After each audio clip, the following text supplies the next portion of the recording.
दशहरा आम समस्ते पालन करुचे कौन पालन करुचे चलतु जाना। महिषासुर गोटे शक्तिशाली राक्षस सी कठिन तपस्या कर वर पाइला जे मनुष्य कि देवता द्वारा मृत्युवरण करना सही अहंकार बल त्रिलोक आतंक खेला जहाँ फल देवता मान चिंतार पड़े तेणु सबु देवता मान मिसी त्रिदेव पाखे गुहारि कले और कहले महिषासुर कबल आमको बचाओ। यापर त्रिदेव विचार कले महिषासुर बध बरप्राप्त जो देवता कि मनुष्य द्वारा संभव नुह तेणु आमको गोटे नूतन शक्तिर आवश्यकता अच्छी तेणु सबु देवता मान मिसी निज निज शक्ति संचार कले और से शक्ति माँ दुर्गा जन्म है।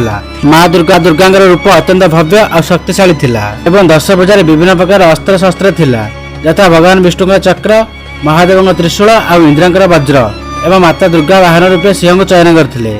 माँ दुर्गा प्रकट चारि दिगरे प्रकाश पाइला। महिषासुर मनरे भय थिले मध्य अहंकार बुड़ी रही महिषासुर युद्ध करने माँ दुर्गा को चुनौती देला। महिषासुर और माँ दुर्गा मध्य 9 दिन भीषण युद्ध है।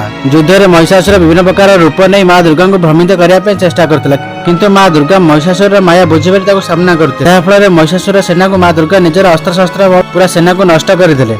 युद्धर 9म दिन महिषासुर एक विराट महिषी रूप धारण कर आसिला एवं माँ दुर्गा निजर प्रचंड शक्ति प्रयोग कर निज त्रिशूल महिषासुर को बध करदे तेणु माँ दुर्गा महिषामर्दिनी नाम प्रकाश पाइले।